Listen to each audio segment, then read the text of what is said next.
Have you forgotten रोटी कपड़ा और मकान? बिकॉज मैं नई सोच को तभी चुनूंगी जब मेरी बेसिक नेसेसिटी पूरी होगी। अगर हम नई सोच की तरफ नहीं जाते हैं तो आप चाहे रोटी कपड़ा मकान आपका मंशूर हो, तब्दीली आपका मंशूर हो, मुल्क को चौथी बार नवाज दो आपका मंशूर हो, वो नई सोच के बगैर आप अपने मंशूर पे अमल नहीं कर सकते। नफरत और तकसीम की सियासत इस वक्त पाकिस्तान में अरूज पे है। मेरा कोशिश ये होगा कि मैं ये नफरत और तकसीम की सियासत को हमेशा के लिए दफन करके आगे बढ़े। चेयरमैन पीपल्स पार्टी ने मुल्क की मईशत की खराबी का जिम्मेदार साबिक PTI और PDM हुकूमतों को करार दे दिया। क्या रुकावटें वगैरह हैं जिसकी वजह से पाकिस्तान को तरक्की वगैरह जो हासिल वगैरह नहीं हो रही? जिस क्राइसिस से हमारा मुल्क आज से नहीं कुछ सालों से गुजर रहा है, इसको नॉन सीरियसली टैकल किया जा रहा है। खान साहब के इकोनॉमिक टीम और जो हमारा हुकूमत का इकोनॉमिक टीम था, दोनों ने मुल्क की मीशत के साथ सियासत खेला, जिससे मुझे बहुत अफसोस हुआ। What would be the implementation plan for this manifesto? Plan ये है कि हुकूमत बनाए और इस पे अमल दरामद करे। अच्छा, यहाँ तो देख रहे क्योंकि वहाँ पे नौजवान लोग मौजूद थे, बिलावल भुट्टो जरदारी खुद भी जवान हैं और अच्छा लगता है कि अब अच्छी टोन में अब बातचीत सारी करें। लेकिन जब आपने PDM हुकूमत के वाले से बात की तो उसी PDM हुकूमत के वज़ीर ख़ारजा थे बिलावल भुट्टो जरदारी साहब। ऐसे हम देख रहे हैं कि जी जो तकरीरें हैं, बड़ी धुआंधार किस्म की तकरीरें मरीम नवाज साहिबा भी कर रही हैं। मैं अपनी टीम से चाहूँगी कि वो भी ज़रा कुछ क्लिप है वो लोगों के सामने रखें।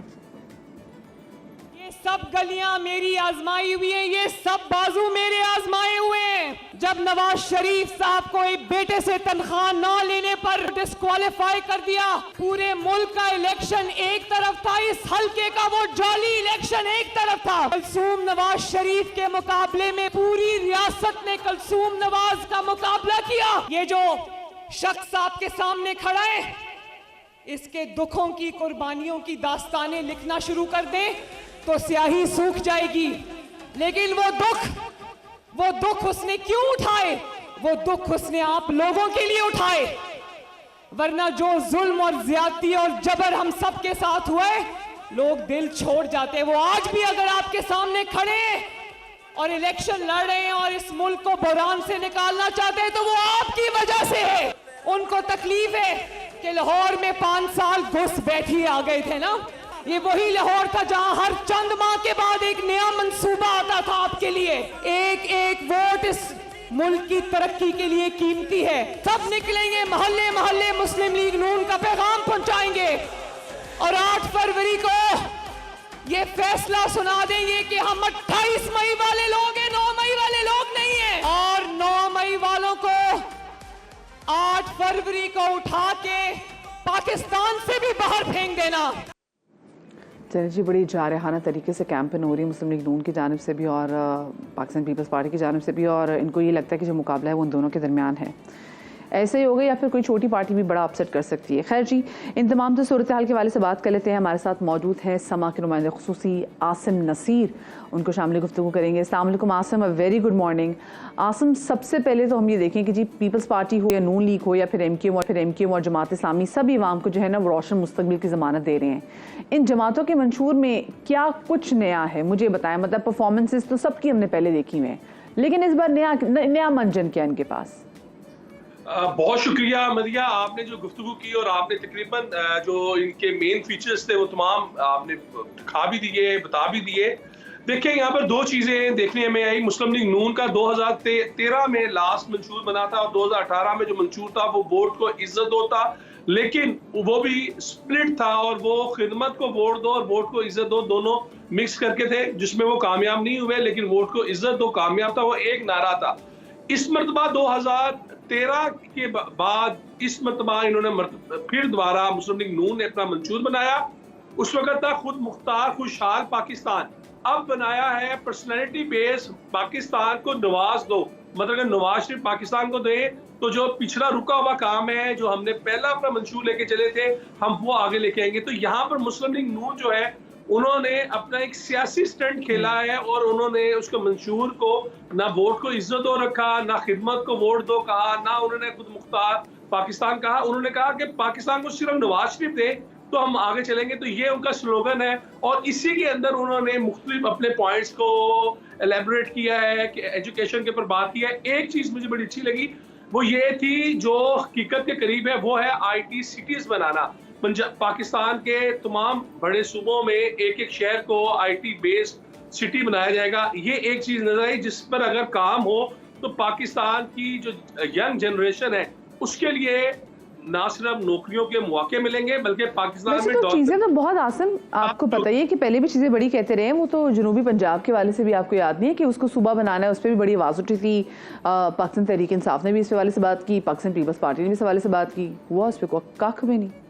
जी आपने बिल्कुल दुरुस्त कहा। ये सारे में इसीलिए मैंने कहा कि ये मंशूर जो है, अगर हम मंशूर को सिर्फ अगर मुझसे आप वन लाइनर लें तो ये है पर्सनैलिटी बेस्ड। पाकिस्तान मुस्लिम लीग नून का एक ही नारा के जनाब नवाज शरीफ लेके आए और उसके बाद हम अपने काम करके दिखाएंगे। अगर हम पीपल्स पार्टी की तरफ चलते हैं तो पीपल्स पार्टी ने जो कहा है कि हमने नई सोच को चुनना है, एक तो उन्होंने वहां पर भी बिलावल को ही पोर्ट्रे किया है। जरदारी साहब मंजर में नहीं है, सामने बिलावल ही है और जो तमाम उन्होंने अपने पॉइंट्स को लेके आए हैं वहां पर उन्होंने वही पुराने पॉइंट्स है, सिर्फ रोटी कपड़ा मकान का स्लोगन है उसे चेंज करके पर्सनैलिटी बेस्ड वो भी रहा। इसी तरह अगर हम पाकिस्तान तहरीक इंसाफ की बात करते हैं तो वहां पर तो हुआ कि उन्होंने तो आइन तोड़ने की बात कर दी। डायरेक्ट वज़ीर आज़म का चुनाव कराएंगे और जो पार्लिमानी सिस्टम है उसे हम उसमें तरमीम करेंगे और 4 साल के लिए होगा इसकी टेन्योर। तो हर तरफ जो है ना वो पर्सनैलिटी बेस अपनी पार्टी की क़यादत को सामने रखते हुए ये मंशूर बनाए गए हैं। अब सवाल उठता है कि कितना इम्प्लीमेंट इस पर होगा। तो अभी तक अगर हम देखते हैं तो कम तो वही होगा, सिर्फ ये चेहरे बदले जाएंगे और शायद हो सकता है कि एक जमात आ जाए, हो सकता है कि दूसरी जमातों का मिलकर एक अलायंस आ जाए और कुछ भी अभी कहना कबल इस वक्त होगा। हाँ, एक चीज है कि इस मंशूर को देख के मुस्लिम लीग नून, लेकिन मुझे बताएं कि अगर एक अलायंस बने आसिम, तो ये जितने एक दूसरे के खिलाफ बयानबाजी करें, स्पेसिफिकली अगर मैं बिलावल भुट्टो जरदारी के वो देखूं कि वो उनके पुराने साथी थे, वही कह रहे हैं ना कि इनकी तो हुकूमत खत्म है, अभी 6 माह भी नहीं हुई, इनकी 6 माह भी नहीं हुई PDM को खत्म हुए हुए, लेकिन उनके तमाम जो तीरों के जो रुख है ना वो मुस्लिम लीग नून की तरफ हैं। तो वो बड़ा मुश्किल नहीं हो जाएगा कि अगर at the end of the day इनको फिर कोलिशन वाली कोई हुकूमत बनानी पड़ जाए? तो देखिए मदिया, सियासत में कोई चीज हरफे आखिर नहीं है और मुस्लिम लीग नून हो, पीपल्स पार्टी हो, पाकिस्तान तहरीक इंसाफ हो, कोई भी हो जो हुकूमत में जाता है। इमरान खान कहते थे कि मैं शेख रशीद को अपना चपरासी नहीं लूंगा, आप अंदाजा लगा सकते हैं वो किस पोजीशन में रहे। नवाज शरीफ को शहबाज शरीफ कहते थे कि मैं MQM के बारे में भी क्या कुछ बातें की, फिर वो वही पार्टी नफीस होगी, फिर वो नफीस हो गए लोग। जी बिल्कुल। फिर पीपल्स पार्टी के हवाले से कहते थे शहबाज शरीफ कि मैं इनके पेट से जरदारी साहब के पैसे निकालूंगा, वो वहां शेर शक्कर हो गए। इसी तरह MQM मुस्लिम लीग नून के हवाले से कहते थी, वो इनके साथ मिल गई। तो ये सियासत के अंदर कोई चीज हरफे आकर नहीं है। अगर अलायंस की होगी तो इन सब ने मिलकर ही हुकूमत भी बनाएंगे। ये आज जो नारे हैं ये सिर्फ और सिर्फ एक दिखाने के लिए है कि जनाब हम अपना मंशूर लेके आए, हम जितने ज्यादा वोट अट्रैक्ट कर सकते हैं हम उन लोगों को अट्रैक्ट कर लें। मुझे आसिम चले अब जरा ना हम अवामी मंशूर के वाले से बात करते हैं। ये तो इनके मंशूर हैं, ये तो उनके मंशूर हैं जो मंशूर लेके अवाम में जा रहे हैं। लेकिन देखिए हमें यहाँ पे पता है कि ठीक है हमारा ये मसला, मौशी मसला हमारे लिए कितना बड़ा सामने है, उसके बाद क्लाइमेट चेंज का मसला हमारे लिए कितना है, दहशतगर्दी का जो है वो कितना बड़ा मसला हमारे सामने, बल्कि जिन हमारे सामने खड़ा हुआ है। इन तमाम तर पार्टीज के मंशूर में इनके सद्देबाब के लिए कुछ आपको नजर आया? नहीं, देखिए वो ये अल्फाज का गोरख धंधा सब कुछ है इसके अंदर। हर जगह पे है कि हम लॉ एंड ऑर्डर को ये करेंगे, खारजा पॉलिसी ये होगी, हम ट्रांसजेंडर को भी हम और अकलियतों को उनके हकूक देंगे, हमारा रोड मैप ये होगा, हम महंगाई को इस तरह कम करेंगे, हम जो ज़र मुबादला के ज़खायर है उसे किस तरह बढ़ाएंगे, सब चीजें हैं। लेकिन मैं आपको एक चीज बताऊं, असल में मंशूर है अवाम चाह रही है कि हमें इस महंगाई से छुटकारा दिलाया जाए। अगर इनमें से कोई जमात भी इस मर्तबा इस इलेक्शन में अगर आने वाले 1 साल के अंदर महंगाई को कम नहीं करेंगे तो आप ये मेरे अल्फाज को नोट रखिएगा कि आप देखिएगा कि अवाम इन लोगों के खिलाफ भी फिर सड़कों पे भी निकलेंगे और जो अंदर का एग्रेशन है वो बाहर आएगा, क्योंकि लोगों को वे आउट कहीं कुछ नजर नहीं आ रहा। लोग चाह रहे हैं कि हमें किसी ना किसी तरह आप रिलीफ दें। वो ये नहीं चाह रहे कि आप हमें कोई किताबचा दे दें, ये नारे निकालें, ये जलसे कर लें। लोगों का अगर रिएक्शन है नवाज शरीफ के जलसे में, बिलावल के जलसे में, IPP के जलसों में, पीटीआई के जलसों में तो वो है सिर्फ और सिर्फ महंगाई को किस तरह काबू करना, उस पर लोग अपना शॉर्ट आउट देते हैं। और आसिफ, इन तमाम चीज़ों की वजह से, बिकॉज ऑफ कोर्स लोग परेशान हैं महंगाई की वजह से, और महंगाई दिन ब दिन जो है वो बढ़ती चली जा रही है, लोगों के लिए जीना दूभर हो गया हुआ है। लोग कितना गियर अप हैं, कितने तैयार हैं कि लोग 8 फरवरी को अपने घरों से बाहर निकलेंगे और अपनी किस्मत तब्दील करेंगे? देखिए लोगों को तो इस वक्त जो गहमा गहमी ना वो बिल्कुल आखिरी दिनों में अब शुरू हुई है। हम पिछले हफ्ते जब हम ये प्रोग्राम कर रहे थे, हमें लग ही नहीं रहा था कि ये इलेक्शन हो रहा है। लोगों में थोड़ा सा ये है, लेकिन आप देखिए टर्न आउट बहुत ज्यादा हुआ, तो फिर कहते हैं ना टर्न द टेबल्स, वो वाली बात होगी। फिर आपको बहुत ज्यादा नजर आएंगे और ये बड़े बड़े नाम जो है वो आपको कहीं नजर नहीं आएंगे। फिर वो ऐसे लोग सामने आ जाएंगे कि आप ना मैं जानता हूँ ना आप जानती होंगी, लेकिन वो फिर वो है कि वो वहां पे बुर्ज सारे गिर जाएंगे, सरप्राइज आएंगे। लेकिन अगर टर्न आउट लेस देन 40 रहता है तो फिर जाहिर सी बात है कि यही जमातें, इनमें से ही लोग इन्हें चुनेंगे और इनके कारकुन इन्हें आगे लेके आएंगे। और उसमें फिर ये है कि लोगों की इन्वॉल्वमेंट जो है ना वो बड़ी, मैं समझता हूँ कि बहुत ज्यादा नहीं होगी इस इलेक्शन में। गुज़िश्ता 2 से 3 हफ्ते सर्दी का शदीद स्पेल चल रहा था लाहौर में, तो चले उस स्पेल में कमी आ गई है, लेकिन अभी भी जो KPK के अंदर और मुख्तलिफ पंजाब के जो बलाई इलाके हैं वहां पर ये स्पेल जारी है।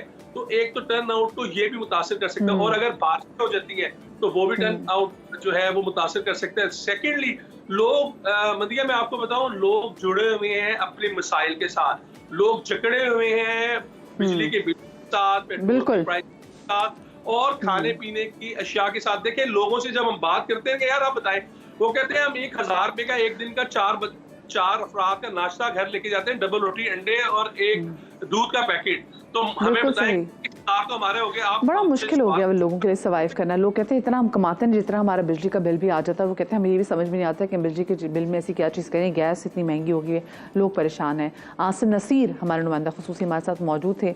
आपको हम ज़रा जो डिफरेंट पार्टीज़ के मंशूर के वाले से बात कर रहे थे कि किसका मंशूर बहुत ज़्यादा अपीलिंग है और किसके मंशूर में हमें दमखम भी नज़र आ रहा है, और मंशूर का यही होना चाहिए नहीं होना चाहिए।